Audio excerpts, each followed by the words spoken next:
সাবেক সাধারণ সম্পাদক সম্মানিত সদস্য যারা আমাদের সাথে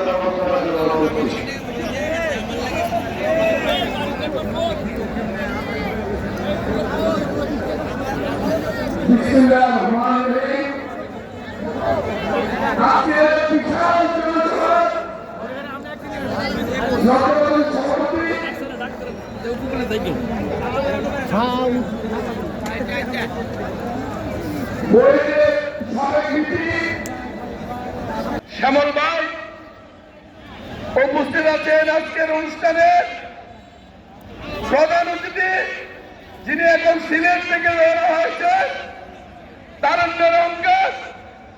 আল্লাহ চাইতো আল্লাহ যদি রহমত করে, পাপি প্রধানমন্ত্রী